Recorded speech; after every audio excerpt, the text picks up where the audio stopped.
Stone Age people were grunting cavemen with spears. True or false? Absolutely false.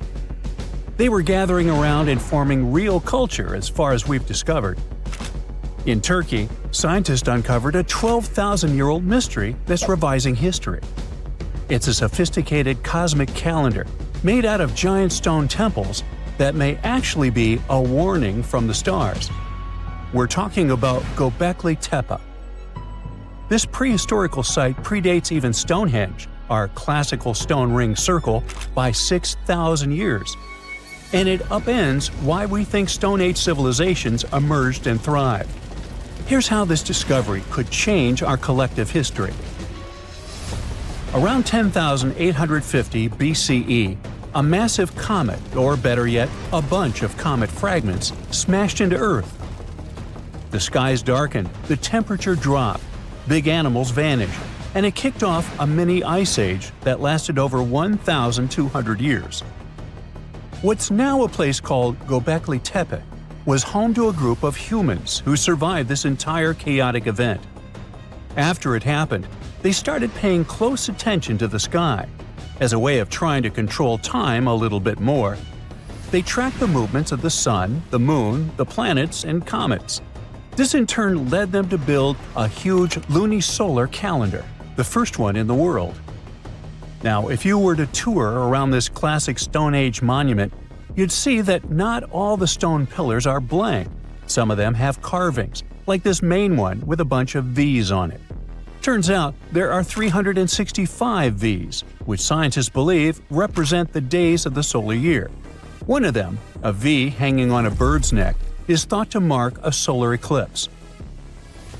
Other pillars have dangerous animals carved on them, like foxes, lions, scorpions, vultures, twisting and crawling up the sides. Unlike typical Stone Age carvings, these weren't of edible animals like deer or sheep. One of the theories is that these drawings were symbolic. Some archaeologists believe they reflect the fears and chaos this civilization had lived through, a kind of collective attempt to make sense of a terrifying and unpredictable world. Archaeologist Danielle Stordour has highlighted the images of vultures, saying they represent the people who passed away. In some ancient cultures, vultures were believed to carry the souls of the deceased into another realm. She's seen similar symbols in ancient sites nearby. To understand why this all makes sense, we need to dig deeper into the real purpose of this site. Göbekli Tepe was discovered in 1994 by German archaeologist Klaus Schmidt, who realized that the hill in southeastern Turkey wasn't just another Neolithic mound. Underneath it, his team uncovered massive stone circles supported by pillars weighing up to 20 tons. Radiocarbon dating puts the site at around 12,000 years old, making it the oldest known ceremonial structure ever built. I mean, it predates the Egyptian pyramids by over 7,000 years. This discovery shocked the archaeological world. At the end of the Ice Age, humans were supposed to be nomadic, surviving off wild plants and animals, not building sacred complexes with symbolic art, and giving birth to what we now classify as civilization. We usually think civilization starts with farming, then villages, then crops. But this site suggests something more surprising. Early humans may have come together not to grow food, but to worship. Schmidt found no signs of homes, hearths, or permanent settlement, just stuff used for rituals and gatherings. This has led researchers to believe that spirituality and communal rituals came first and that farming followed. Because to build something this massive, you'd need hundreds of people working together, which in turn would have sparked the need for food, organization, and social structure.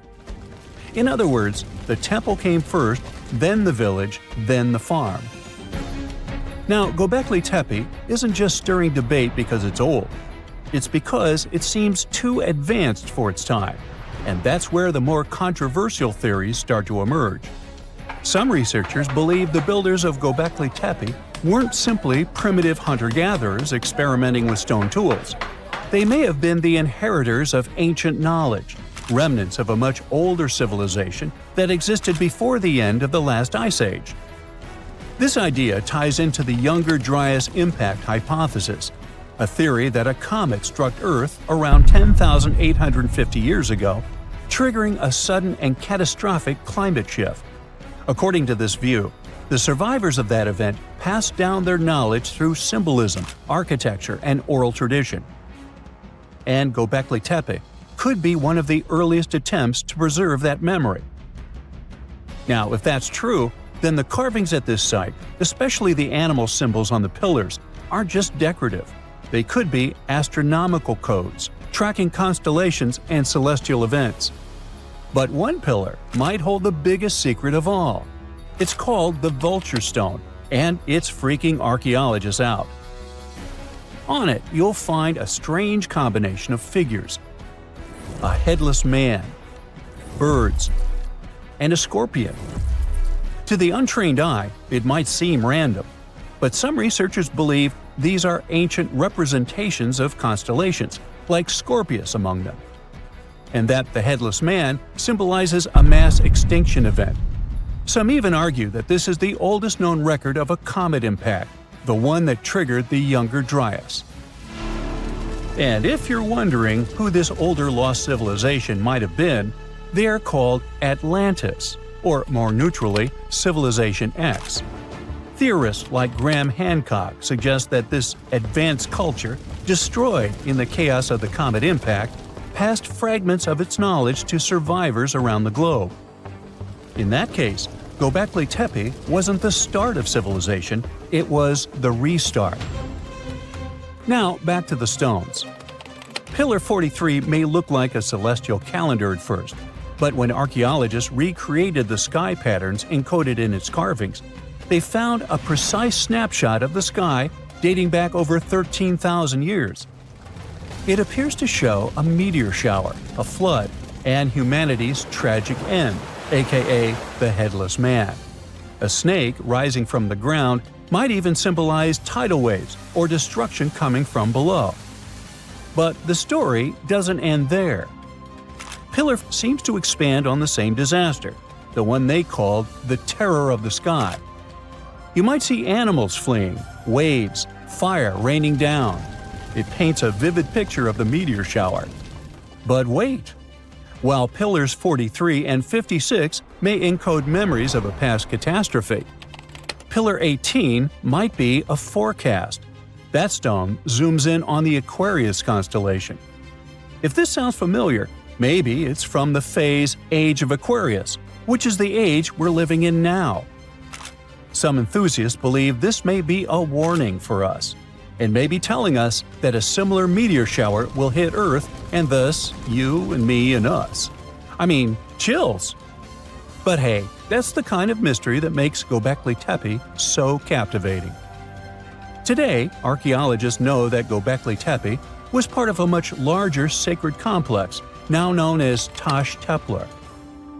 A network of ancient sites across the region, each with its own secrets and structures, but connected by shared patterns and motifs. In 2019, excavations began at this sister site, just 40 miles from Göbekli Tepe, known as Karahan Tepe.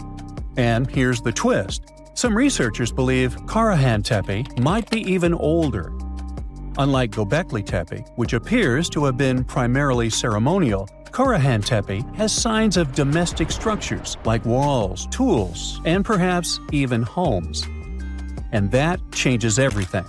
Because whether these sites were the work of highly sophisticated hunter-gatherers or survivors carrying the fragments of a lost pre-Ice Age civilization, one thing becomes clear. Our ancestors weren't just surviving. They were planning, tracking, and predicting. They were far more capable, curious, and connected to the universe than we ever gave them credit for. Archaeologists just found the remains of a lost city from thousands of years ago, hiding in southeastern Europe. They were sure that it was nothing more than an old defense outpost, but new digs are changing that big time. They now believe the site might actually be the lost capital of an ancient kingdom of Lynkestis that has to do with Alexander the Great, the man who changed history. The ruins are near a small village called Cernobuki in North Macedonia. You can find mentions of them from 1966, but nobody really dug into them until about 15 years ago. At first, they found just a few ruins and thought it was a guard post used to spot Romans coming from the west. But now, a team of scientists went back with high-tech equipment and found proof this place wasn't just a tiny outpost. Researchers managed to look under the ground and found that the Acropolis the ruins sit on, which is a flat hilltop, has enough rooms and infrastructure to host a full-on city inside the fortress walls. It covers about 2.8 hectares and around 10,000 people lived here at its peak. Researchers also found a textile workshop and plenty of artifacts, including a coin from the time of Alexander the Great and with his image, axes, game pieces, and an oil lamp, and even a small ceramic with a heart motif. One of the coolest finds is a reusable clay theater ticket, which was unique to North Macedonia. This means there was also most likely a theater here, and it could be in one of the large buildings. Experts used to think that the city was from the time of King Philip V, but now, thanks to the coin and especially the ancient tools and broken pottery that were found, they believe people might have lived there during the Bronze Age. Lynkestis and the rest of Upper Macedonia had some pretty intense weather with freezing, rainy winters, and super hot summers.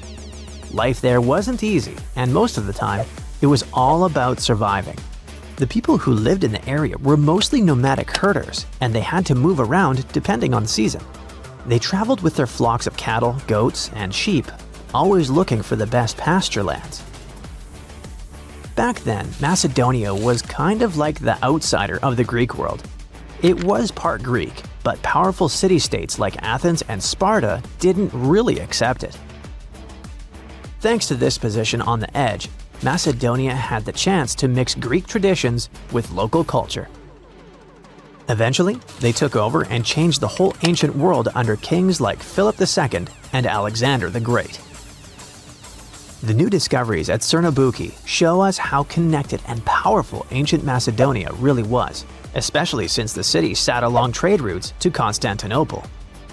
Big historical figures like Octavian and Agrippa might have passed through the area on their way to clash with Cleopatra and Mark Antony. The place could also be the lost capital of the ancient kingdom of Lynkestis or Lyncus.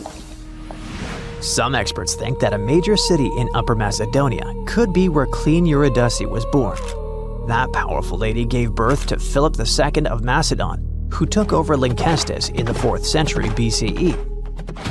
The kingdom of Macedon became independent, and thanks to it, the son of Philip II, Alexander the Great, later became the king of the Macedonian Empire. That man totally lived up to his name. In just 13 years, he created one of the biggest empires in history, stretching from Greece all the way to Egypt and India. And he managed to do all that before passing away at just 32 years old. Researchers plan to dig deeper into this important site to learn more about the early civilizations of Europe. This incredible discovery was possible thanks to LiDAR. This remote sensing tool helps map things like how tall plants are, how thick forests are, and other details across big areas. LiDAR is an active system, meaning it creates its own energy, in this case light, to scan the ground. A laser fires super fast pulses of light that shoot down to the ground and bounce off things like buildings and tree branches. The LiDAR sensor then catches the reflected light and records it. The system measures how long it takes for the light to go from the laser to the ground and back. This is called the two-way travel time. That time helps figure out the distance the light traveled. Then, using that distance, the system can figure out the exact elevation of different spots. Scientists recently found another lost city using the same technology. This one, called Giangola, was hiding beneath the dense jungles of Mexico for 600 years. All this time, researchers believed there was just an abandoned fortress there. There was no way to go and see until recently, when they used LiDAR and got a 3D model of the area in just 2 hours from a plane. Giangola was built in pre-Columbian times between the years 1350 and 1521. It covered 360 hectares and had over 1,100 buildings, 2.5 miles of defensive walls, and a whole network of internal roads. The city had a well-planned urban layout with temples and ball courts and separate neighborhoods for the elites and commoners. It was a crucially important place for the Zapotec people, a group that had lived in the area since around 600 BCE. In Giangola, families lived together in homes with big patios in the middle, surrounded by rooms. As families grew bigger, they would add more rooms and expand their homes. Since Giangola was surrounded by mountains, the locals tried to use every piece of land on the slopes that was good enough to build a house. They even used natural drainage of the area to have water, and they must have been great at construction, as many of their constructions are still standing today. But at some point in the beginning of the 16th century, they didn't have enough fresh water and good farmland to grow food, and moved away to nearby Tehuantepec. Archaeologists plan to learn more about how the Zapotecs were organized, how they ruled their cities, and how they interacted with the Spanish when they arrived. They plan to study all 1,170 buildings found in the LiDAR scan, and it'll take a few years. Another recent find, made with the same groundbreaking tech, is a massive city that lay hidden beneath the thick green canopy of the Amazon rainforest. A whole network of houses, plazas, roads, and canals was hiding in the shadow of a mighty volcano. Many scientists thought that ancient Amazonian people lived in tiny huts and cleared patches of land to survive.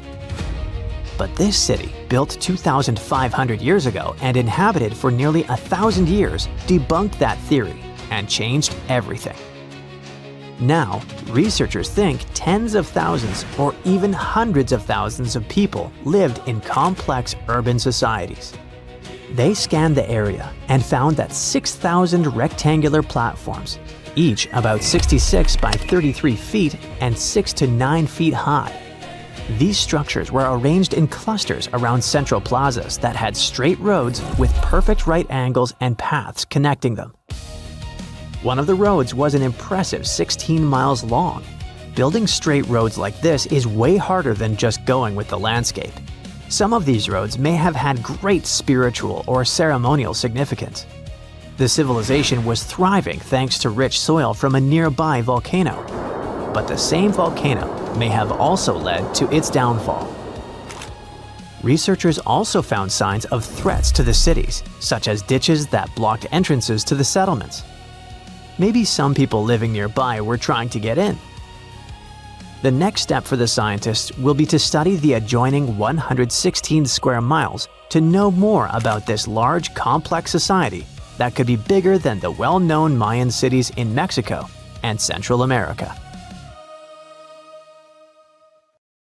Archaeologists recently found something fascinating from a forgotten Maya kingdom, a tomb hidden in a collapsing pyramid.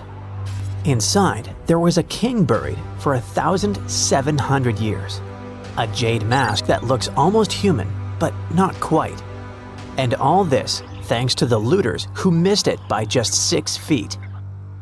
They stumbled upon it in 2022 in the dense jungles near the border of Guatemala, Mexico, and Belize. In Mayan times, this little place used to be called Xochitlam.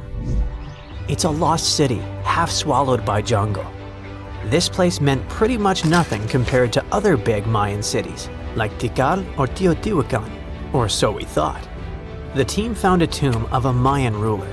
The artifacts, the names of kings, all this revealed that Xochitlam wasn't just some tiny village. It was a pretty important place for that culture. And what they found inside that tomb may rival the treasures of any Maya metropolis.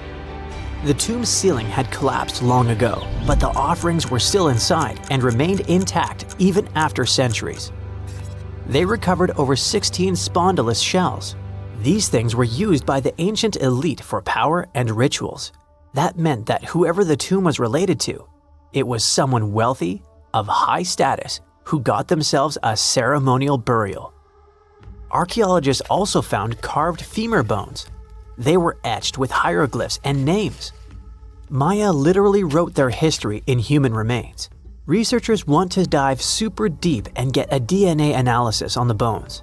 Maybe that will help uncover familial ties, origins, or health problems these people might have faced. And most important of all, the mosaic jade mask. It was pieced together from luminous green tiles into an expression that feels almost human, almost alive. A lot of people were joking that it's just like Jim Carrey's mask in the famous movie.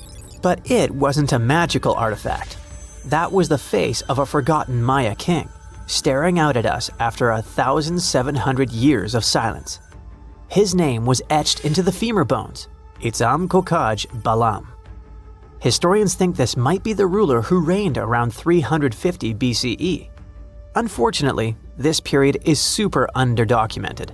We barely know anything about those times, but it looks like he was pretty important to the locals. One of the bones even showed a carved figure holding a deity's severed head. The deity's head looks exactly like the jade mask. Perhaps this was supposed to be the king himself, defeating some mythological villain. Other inscriptions mention the king's father and grandfather. That links Xochitlam to the mighty Maya capitals we mentioned, Tikal and Teotihuacan. Tikal was once the beating heart of the Maya world. It was a fascinating megapolis. A city rose from the Guatemalan lowlands with towering step pyramids that scraped the sky. That place was home to tens of thousands of people. It was also a hub of art, astronomy, and culture. The rulers were worshipped almost as living deities. Their deeds were carved into stelae that still stand amid the howler monkeys. Teotihuacan was located even further north. Now that was a mystery of another kind. It wasn't really Mayan, but rather Central Mexican. But still, that was a true metropolis, one of the largest cities in the world during its time. It was most famous for its Avenue of the Dead and colossal structures like the Pyramid of the Sun. It was a rich cultural center that had a worldwide influence. For centuries, both Tikal and Teotihuacan seemed to have completely different cultures. Tikal was a flourishing city-state where people loved reading, astronomy, and beautiful architecture. Teotihuacan was a titanic militaristic superpower. Two big centers of Mexico, separated by 600 miles of jungle and mountains. Compared to these imperial capitals, Xochitlam was a whisper. But it looked like this Itzam guy from the tomb wasn't just a ruler of a random village. He seemed to have political ties in ancient Mesoamerica.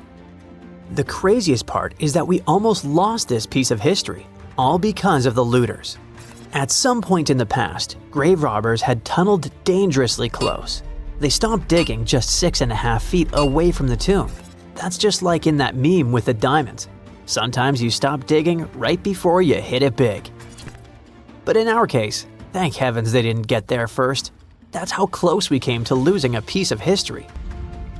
In an almost poetic irony, it was the looters' tunnels themselves that led Estrada Belli's team to the site.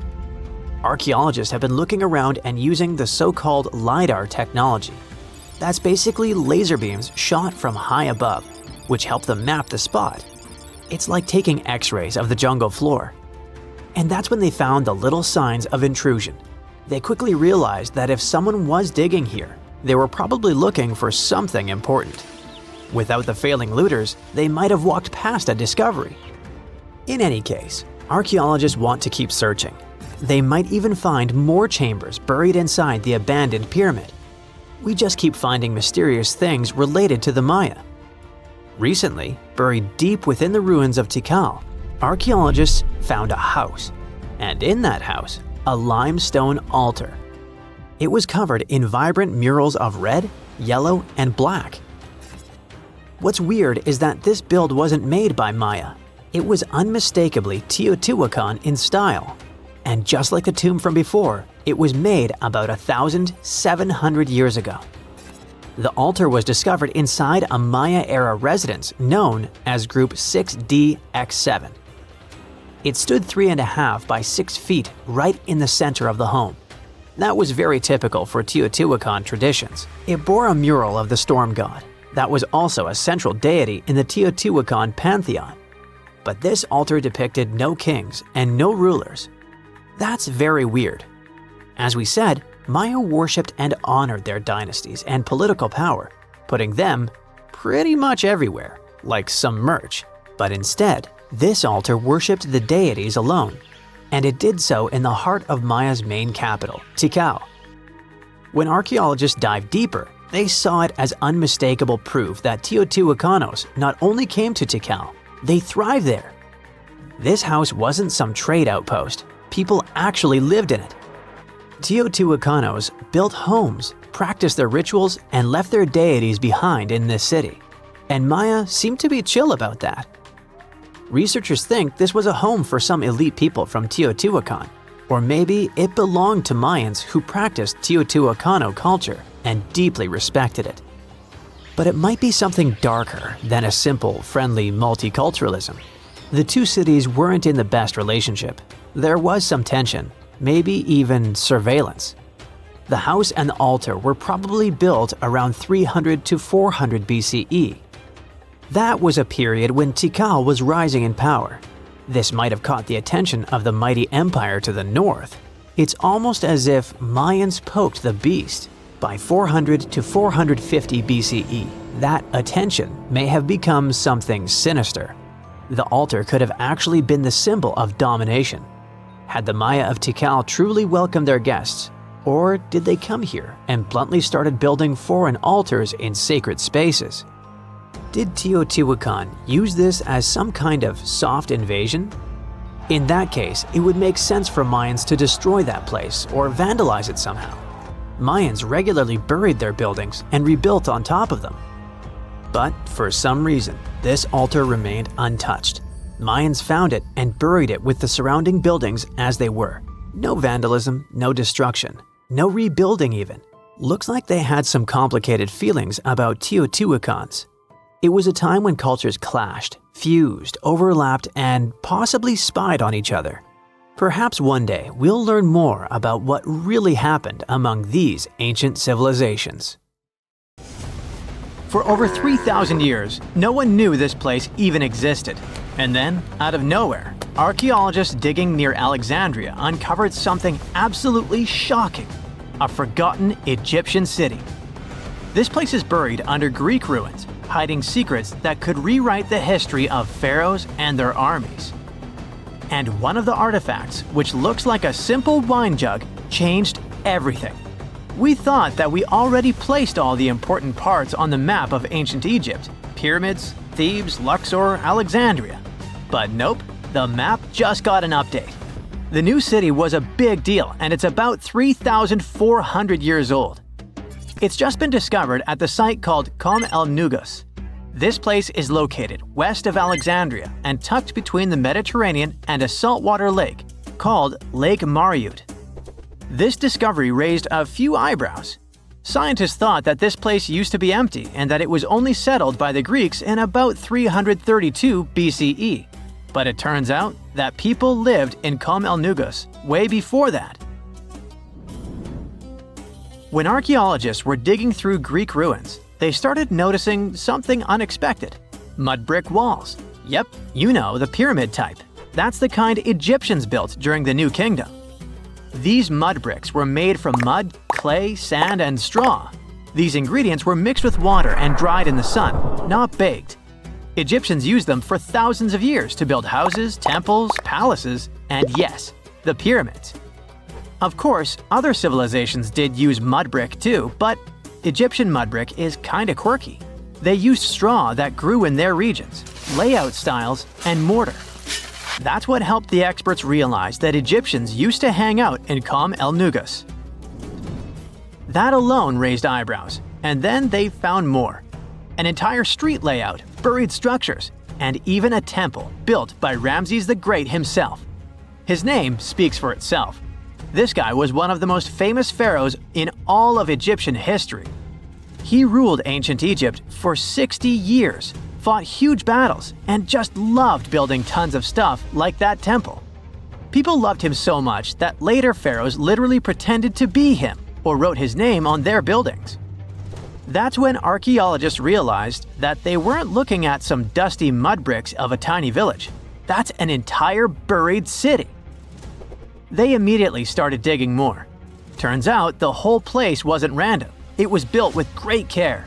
The streets had drains to stop rainwater from damaging the soft mud-brick walls.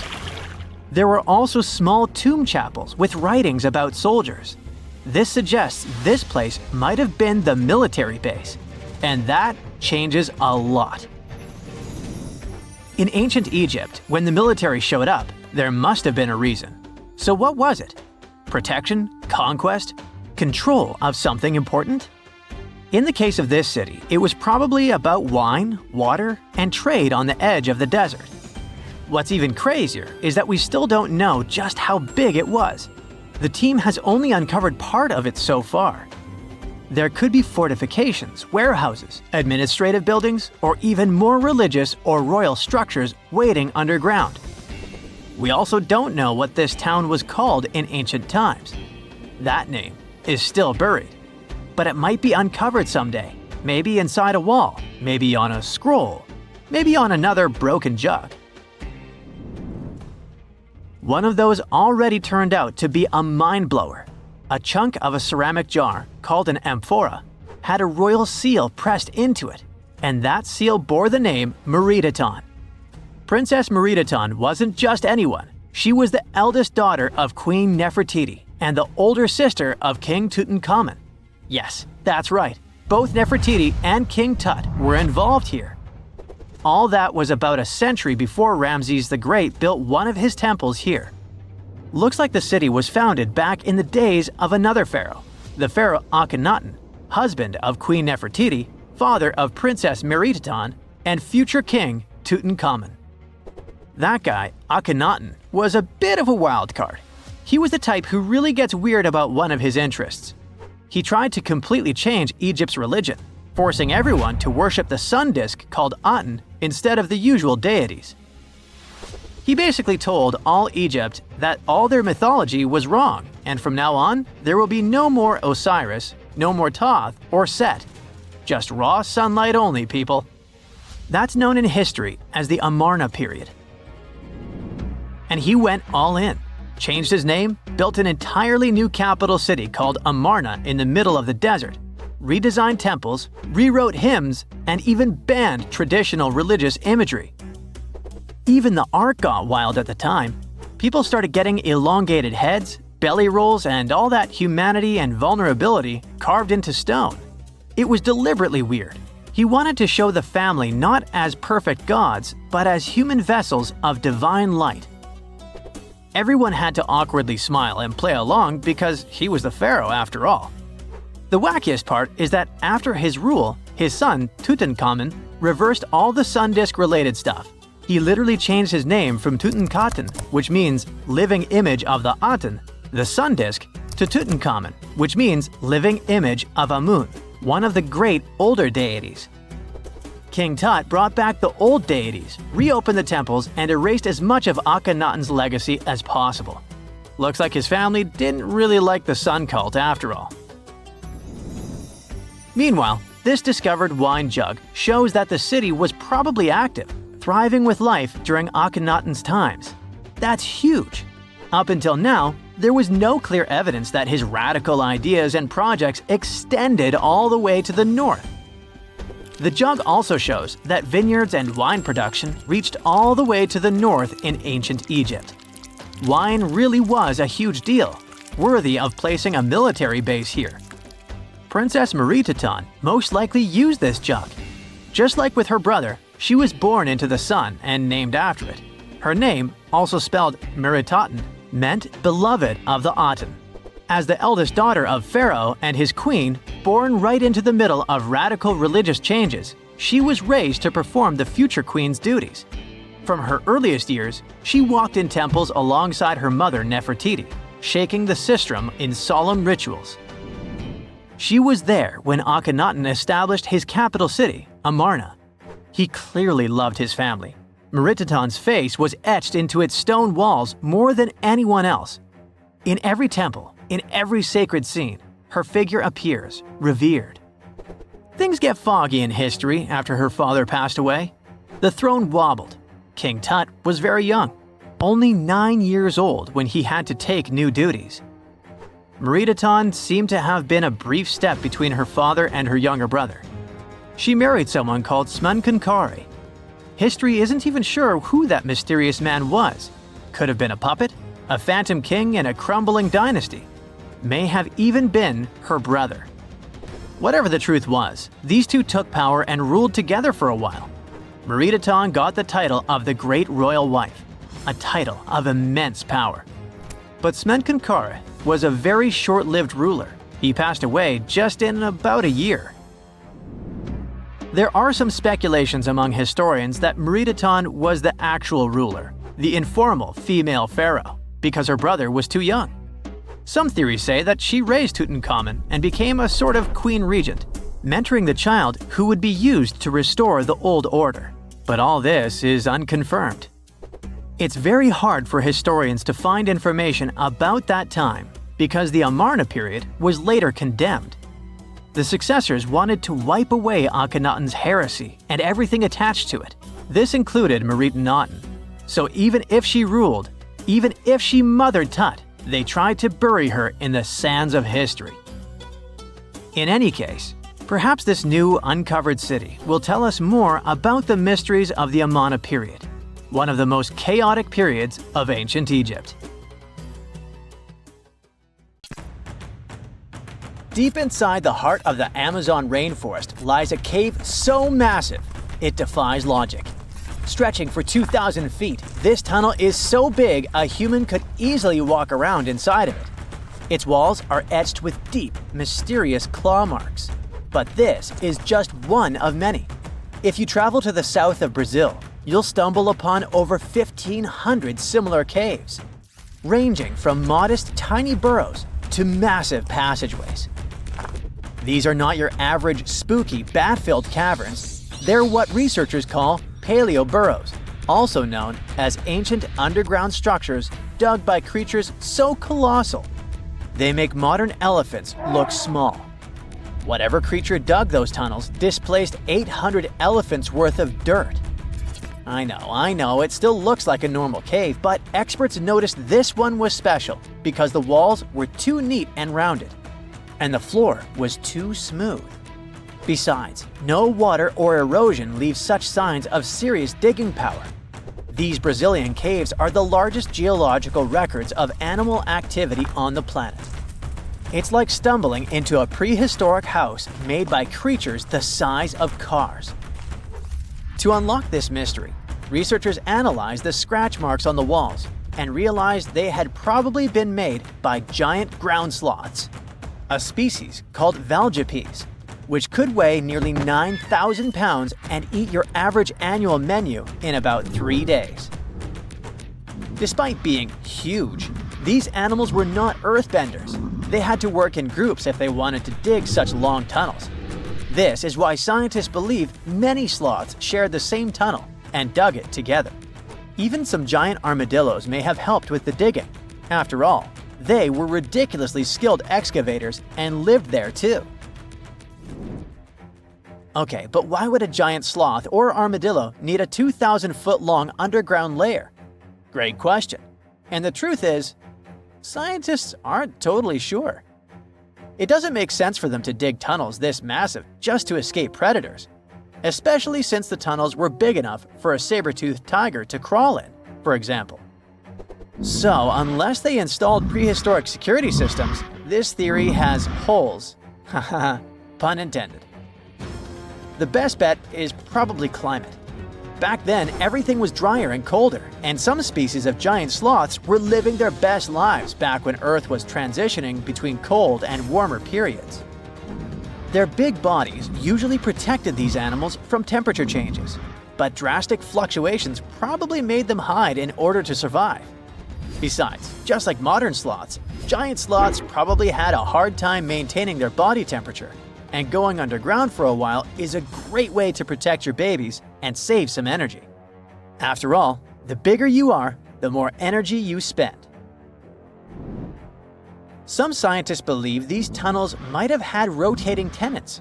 One sloth moves in, digs a bit, leaves some scratch marks, moves out. And sometime later, another one crashes there and adds its own decor touches.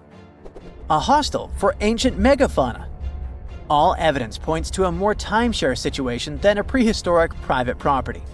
After all, these creatures weren't exactly social butterflies. Most sloths and armadillos usually keep things strictly one-on-one, just mom and baby.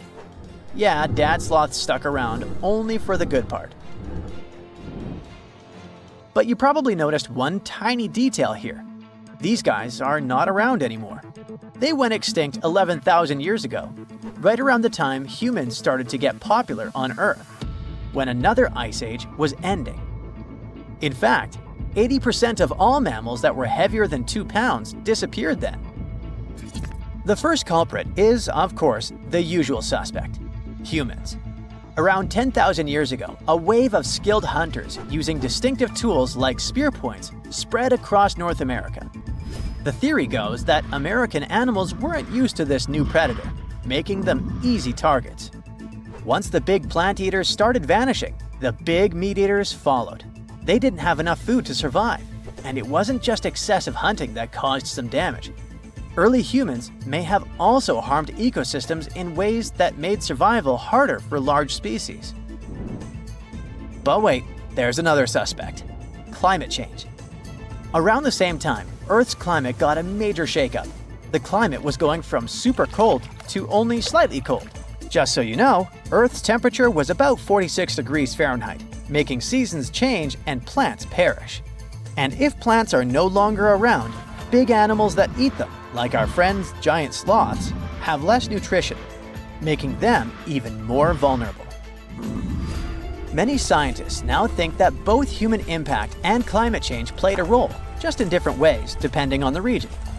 In some places, humans may have tipped the balance. In others, nature itself did the job. Either way, it was a perfect storm that ended the age of giants. Turns out, being huge isn't always a plus. Giant animals tend to live longer and reproduce slowly, which makes them sitting ducks when disaster strikes. Besides, it takes a long time for these guys to bounce back. After dinos disappeared, for example, it took 15 million years for new mega mammals to stomp onto the scene. The last major extinction happened around 12,000 years ago. Not really enough time for brand new massive beasts to evolve. Today's biggest ground animals, like elephants, rhinos, and bison, aren't newcomers. They're actually the tough survivors of that ancient chaos. And, well, at least we still live alongside the blue whale, the biggest mammal ever. But why did some prehistoric animals get so gigantic in the first place? Well, being big has some perks, in spite of all the extinction thing. It keeps you safe from predators and helps you win the fight for food. If plant eaters bulked up, predators had to level up too, just to keep up. And the environment plays a big role. You see, cold-blooded animals might grow bigger in hot places to stay cool, and warm-blooded giants thrive in cold places to stay warm. One paleontologist even suggested that some dino-sized vegetarians needed those massive bellies just to digest the tough, woody plants of their time, as if they had a salad bar inside their bodies. There's also the thing with oxygen. Back then, Earth's atmosphere had way more of it. That's a big deal, especially for creatures with less efficient breathing systems like insects. Higher oxygen levels meant their bodies could handle more growth and more activity, kind of like nature's turbo mode. We also have to discuss bones, specifically the lighter ones. Many huge dinosaurs had air sacs built into their skeletons, just like modern birds. This made their bones strong but not ridiculously heavy, meaning they could grow super tall or long without collapsing under their own weight. Those air sacs also helped with cooling down, which is super important when you're basically a walking oven of muscle. On the flip side, modern mammals are limited by gravity and biology. Bigger bodies need stronger hearts, lungs, and blood pressure just to keep functioning, and land doesn't offer much support. This also explains why whales got even bigger than dinosaurs.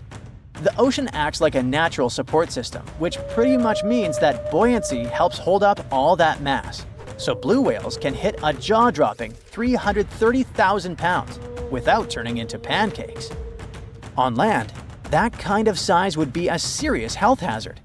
So, ancient giants weren't just freaks of nature. They were the result of the right mix of air, food, physics, and environment working together in just the right way. The whole extinction event surely is a bummer for giant sloths that worked as gigantic engineers of nature, but it surely prevented us from sharing the planet with insects the size of crows, like some types of griffinflies or millipedes reaching almost 6 feet in length. Yikes! Now, if you'll excuse me, I'm going to appreciate modern sloths. Slow, small, and thankfully incapable of terraforming the landscape and giving me insect-related panic attacks. About 14,000 years ago, some super-skilled builders from another planet landed on Earth.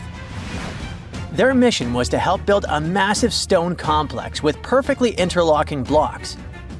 They used some advanced technology, centuries ahead of their time, and once the job was done, they disappeared without a trace.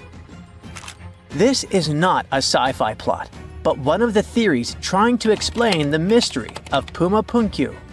Scientists don't officially accept it, but they still don't know for sure how, when, and who built this impressive construction. Puma Punku is part of the ancient city of Tiwanaku, near Lake Titicaca in Bolivia. Tiwanaku is an important place in Inca traditions. They believed it to be the place where the world was created. Historians believe Puma Punku was built around 536 AD. The first Europeans discovered it in the middle of the 16th century. At the heart of Puma Punku, there is a huge, terraced platform filled with massive stone blocks, some as big as a school bus.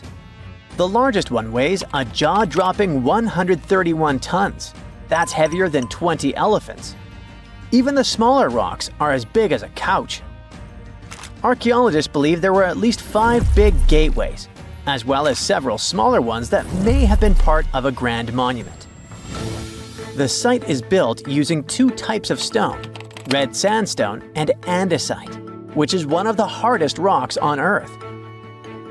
The 8-shaped blocks of the construction fit together like puzzle pieces. They all look the same, as if they were mass-produced in a factory.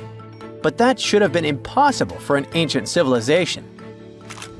Even the smaller rocks are as big as a couch. These blocks were carved with precise holes and grooves to fit together. Builders made perfectly straight lines, cut identical angles, created smooth surfaces, and drilled holes. Some scientists believe they may have used advanced techniques, but there's no record of the tools they used. It took another 1,000 years before other civilizations could match this level of precision. One of the biggest mysteries is how these enormous stones were transported. Puma Punku sits high up in the mountains at 12,600 feet above sea level. So high that even trees don't grow there.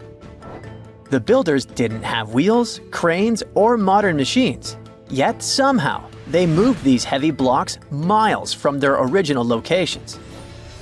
Some scientists think they used llama skin ropes and ramps, but no one really knows for sure.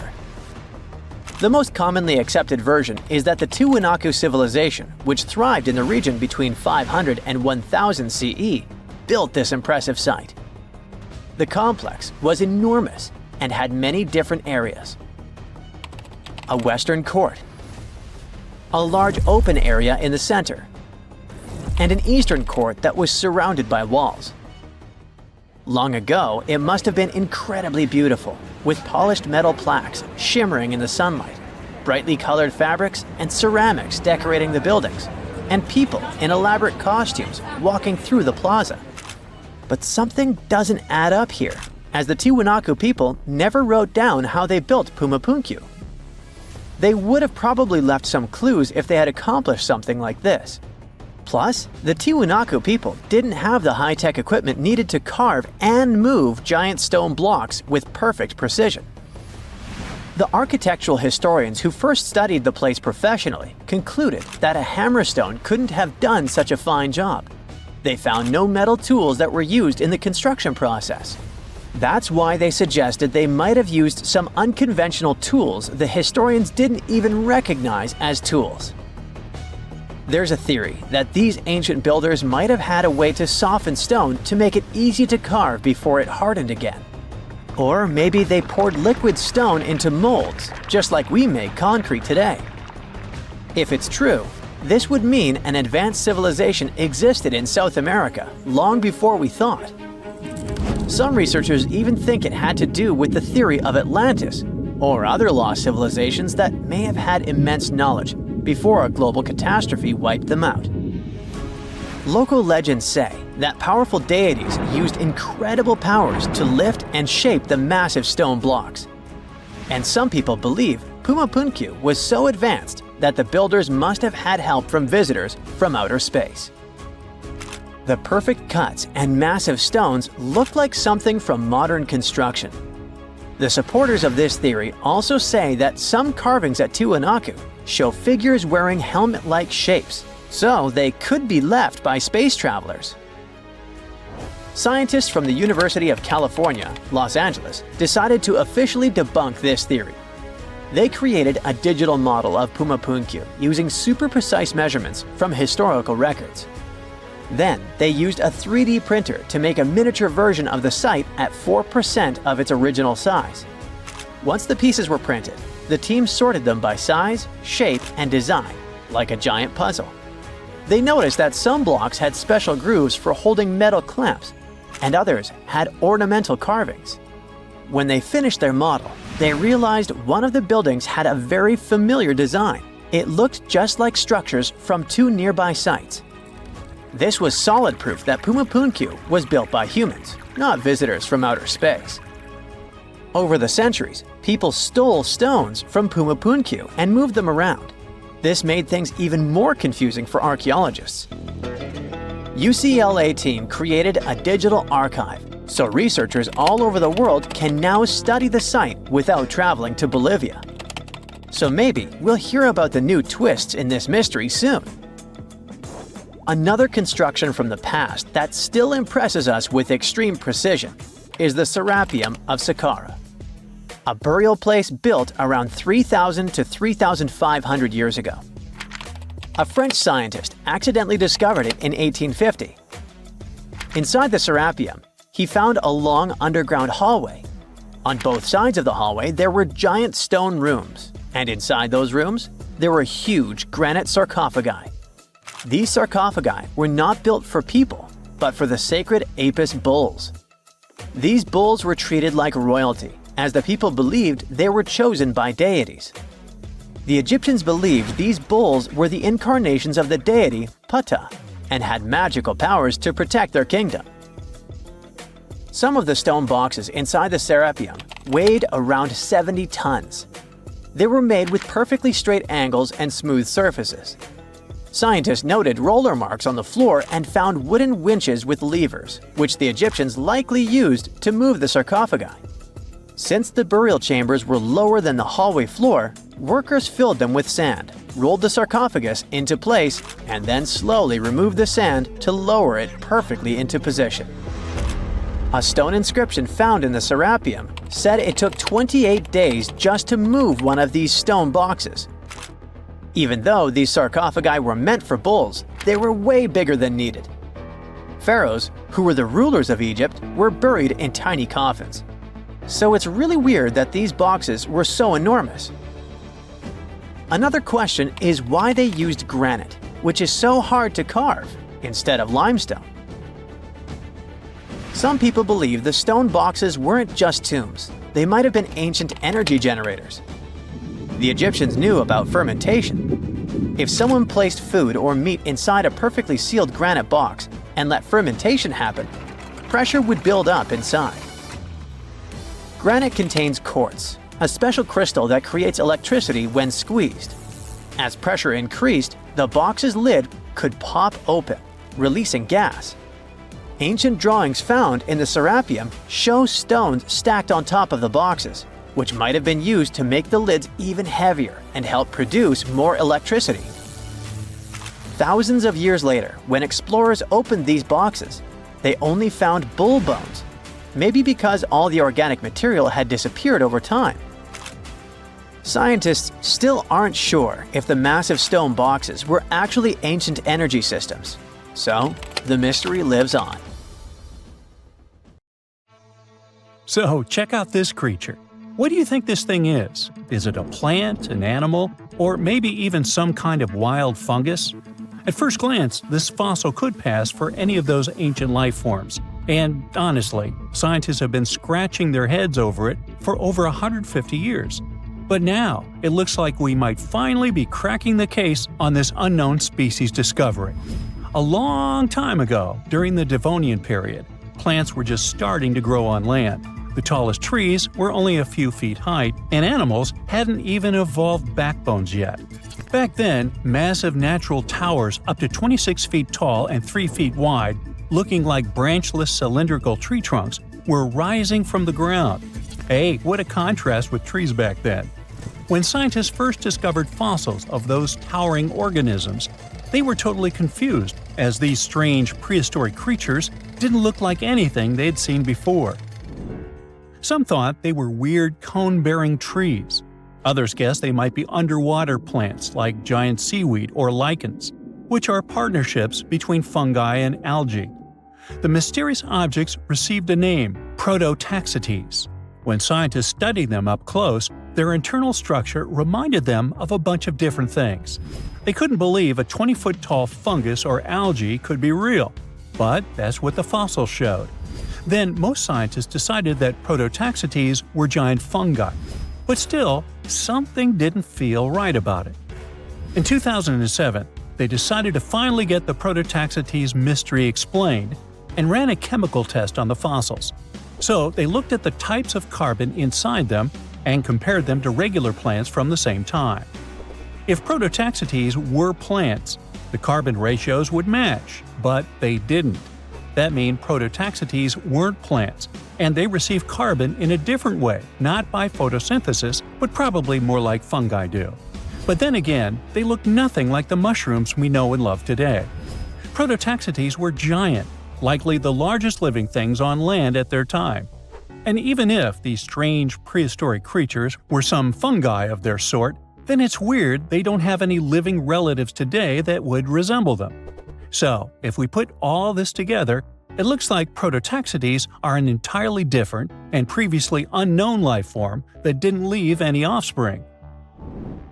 Now, Prototaxites aren't the only unclassified organisms on Earth. About 600 million years ago, there were no fish, no sharks, no crabs. Just simple life forms like algae and bacteria drifting through calm, shallow seas. But some seriously strange creatures, completely unlike anything we see today, lived among them. They looked like underwater ferns, stood perfectly still, and absorbed nutrients straight from the water. These bizarre life forms were rangeomorphs. They ruled the oceans that were thick with nutrients back then. So rangeomorphs didn't need mouths, eyes, or muscles to survive and just soaked up whatever they needed. Some of them were as small as a finger, and others grew as tall as 6.5 feet. But as Earth entered the Cambrian period, the oceans became much more competitive. Fast-swimming creatures with limbs, eyes, and jaws showed up and ate the same food faster, and maybe even ate the rangeomorphs themselves. The chemistry of the oceans also started to shift, and the nutrient-rich waters became more like today's oceans, where food floats around in particles that active animals scoop up. So the rangeomorphs vanished forever, but scientists still find their fossils all over the world, preserved in ancient rock. They had an incredible fractal design, a pattern that repeated itself at every level, from the smallest branches to the full body. Using fossil clues, researchers built 3D computer models of what rangeomorphs looked like. They found out that these strange prehistoric creatures filled their space in a nearly perfect way. They were like optimized living sponges. But scientists still can't agree on where exactly rangeomorphs fit on the tree of life. At first, they argued over whether they were plants, animals, fungi, or something completely different. Now, most agree they were primitive animals, though they were so different that they might deserve their own unique branch, what scientists call a clade. And then there was Dickinsonia, another prehistoric creature that was so strange that scientists couldn't even agree on what it was for nearly 100 years. Some thought it was a giant single-celled amoeba. Others thought it was a type of lichen, or maybe a failed evolutionary experiment. This bizarre life form lived about 558 million years ago, long before dinosaurs, sharks, or even insects showed up. After many years of studies, Australian researchers finally got proof that Dickinsonia was an animal, and possibly the oldest one scientists have ever found. They solved the mystery thanks to really well-preserved fossil fat molecules stuck in the rock near the White Sea. These molecules were a type of cholesterol, the kind of fat found in animal cells. If cholesterol is present, it almost certainly came from an animal, sort of like animal DNA. Dickinsonia lived millions of years earlier than scientists had previously thought, and didn't look anything like modern animals. It had no head, no mouth, no arms, no legs, and definitely no organs. It was oval-shaped, like a giant pill bug or flattened jelly bean, with weird ridges running across its body. Some were tiny, but others grew up to 5 feet long, the size of a person. It didn't swim or walk, but was just lying on the seafloor, soaking up nutrients from the water or absorbing stuff through its skin. It was tricky to identify because most fossils came from high-pressure rock, where heat had destroyed all the delicate organic stuff scientists needed to study. To get to the good fossils, researchers had to rappel down 300-foot cliffs, dig out huge blocks of sandstone, throw them down, wash them, and then repeat the process. And inside one of those sandstone slabs was the fossil that changed everything. That helped finally confirm that Dickinsonia was an animal, which proves that complex animal life existed before the Cambrian diversification, where tons of new animals with bones, eyes, and limbs suddenly appeared.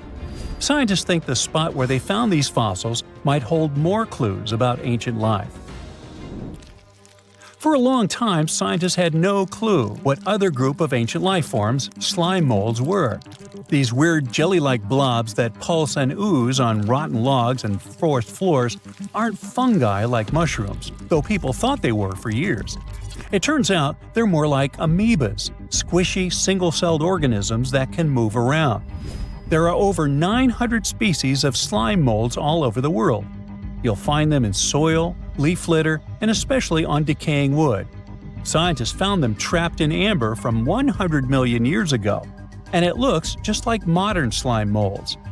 Scientists still know very little about how slime molds interact with other species, what role they play in ecosystems, or how they think without a brain, nerves, or a control center.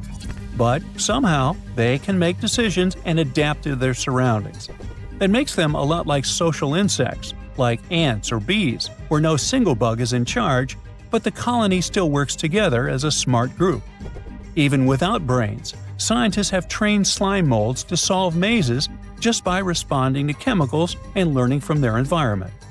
One way these organisms learn is through a process called habituation. It's sort of like how you get used to cold water after jumping in a lake, or stop noticing an annoying buzzing noise after a few minutes. That's your brain helping you tune out something harmless. Some slime molds can do this too. If they get in nasty conditions, like salty, dry, acidic environments or chemicals, they'll avoid them at first. But if there's food on the other side, they'll eventually get used to it and push their way through. And if you let slime mold go dormant and wake up a year later, it still remembers how to deal with salt. They even seem to be able to decide where to go based on where they found food in the past. With more and more unknown species discoveries, scientists can paint a better picture of Earth's biological past. Stonehenge is famous, but it isn't the oldest UK monument of its kind in England. That title belongs to Flagstones, a site that predates Stonehenge by about 200 years. In fact, it's possible that whoever built Stonehenge might have been copycats, or perhaps, as some prefer, inspired by flagstones. Let's start unraveling the mystery of flagstones by looking at its exact age. To crack this ancient puzzle, scientists turned to a powerful technique: radiocarbon dating prehistoric monuments. This method works on organic materials like wood, bone, or charcoal that are up to about 60,000 years old. Each of these materials contains something called carbon-14. When an organism passes away, its carbon-14 starts to break down at a predictable rate. By measuring how much is left, scientists can estimate the age of these ancient objects. The method is really impressive, so it doesn't come as a surprise that the inventor of this method was awarded the Nobel Prize. Radiocarbon dating has revealed that people built flagstones around 3200 BCE, making it older than even the earliest parts of Stonehenge. But the mystery of flagstones is just beginning to unfold. Flagstones is located in Dorset, in southwest England, about 37 miles away from Stonehenge. It was discovered in the 1980s when workers were building a new road. Archaeologists dug up a huge circular ditch about 330 feet wide, made with overlapping pits. Inside the pits, they found the remains of at least 7 people, a cremated adult, 3 young individuals, and 3 other adults whose bodies were partly cremated. This shows that people could have used the site as an ancient cremation burial site. Flagstones is basically a big, ancient circle that popped up right where early farming communities were spending their time. If you went there today, you wouldn't see any obvious walls or banks. But if you look inside the pits that make up the circle, you'll find chalk rubble from both sides. That's a clue that when people dug these pits, they used the dirt and chalk they took out to build up banks both inside and outside the circle. This special spot sits right in the middle of a whole bunch of other really old monuments and sites, which were built over thousands of years during the Neolithic and Bronze Ages. Experts have figured out the ages of some of these nearby places really well. For example, the ditch at Maiden Castle dates back to around 3600 BCE, and the Big Henge at Mount Pleasant was built around 2600 BCE. Today, half of Flagstones is under that road, and the other half is under an old historic house looked after by the National Trust. You can find objects from the site at the Dorset Museum.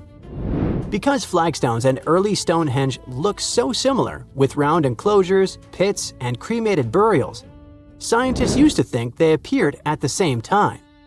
But thanks to radiocarbon dating, we now know flagstones, this ancient cremation burial site, is the earliest big circular monument ever found in Britain. To figure out how old the site really is, researchers tested things like human bones, red deer antlers, and charcoal found there. One of the most puzzling discoveries was a young man who was buried under a huge sarsen stone in the middle of the circle. Someone left him there about 1,000 years after people used the site for the first time. This find just added to the mystery of flagstones. You're probably wondering about the flagstones versus Stonehenge comparison. Well, the latter is a mystery on its own, a big old circle of giant stones in the south of England. Those who made it didn't write anything down, so we don't know exactly what they were thinking. One old tale says that King Arthur's wizard, Merlin, used magic to move the stones from Ireland, where giants had put them together. Another story says that people from Denmark built it. Today, some people think extraterrestrial visitors made it. A man named John Aubrey started studying Stonehenge in the 1660s. He thought the Celts had built it for their priests, called Druids, but that turned out to be wrong. Radiocarbon dating of this prehistoric monument shows that its constructors built it in phases over several centuries. The construction started around 3100 BCE and continued till around 1600 BCE. First, about 5,000 years ago, it was just a round ditch in the ground. Then people added wooden posts. Around 2600 BCE, they brought big blue stones from Wales. Later, they added sarsens, even bigger stones, each weighing as much as 5 elephants.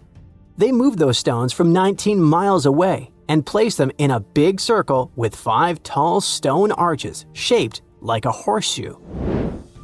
Experts think building Stonehenge took more than 20 million hours of hard work. And that's a lot of teamwork, strength, and planning for people who didn't even have machines. These days, there are a few different ideas about what Stonehenge was really used for. Some experts think it was a sacred place where people gathered for religious ceremonies. Others believe it was an early kind of science center used to study the sky and track time. Both groups notice that the stones at Stonehenge are lined up with the sun and moon, so people may have used the site to mark the changing seasons, especially during the summer and winter solstices.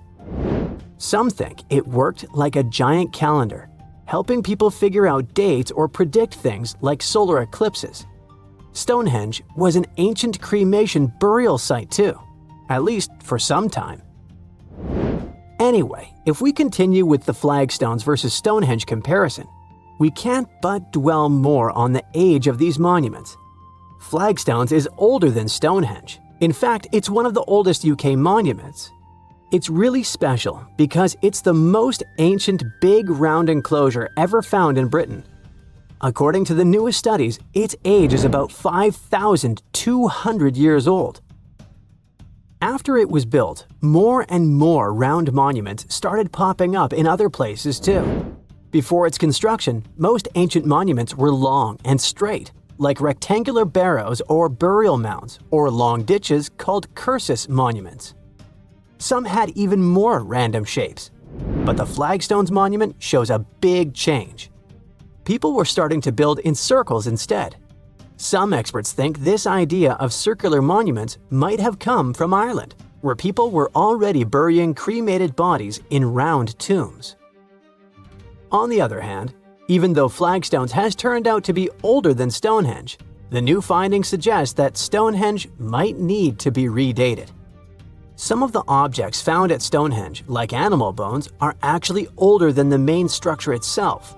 For example, near the entrances to Stonehenge, archaeologists found deer bones and cattle skulls that date to around 3,200 BCE. Experts used to think that people kept those bones for a long time before burying them. But it's possible there was an early version of Stonehenge made from overlapping pits that existed before the big circular ditch was built around 2,900 BCE. Now, could flagstones and Stonehenge have been part of a bigger shared tradition? Could there have been other ancient cremation burial sites in the UK? After all, these constructions aren't the only round prehistoric monuments in Britain. In Wales, there's a similar site called Llandegehenge, which also looks like a circular burial place. Such a way of burying the deceased might have been a common custom across the UK because you can see similar structures in Eastern Ireland.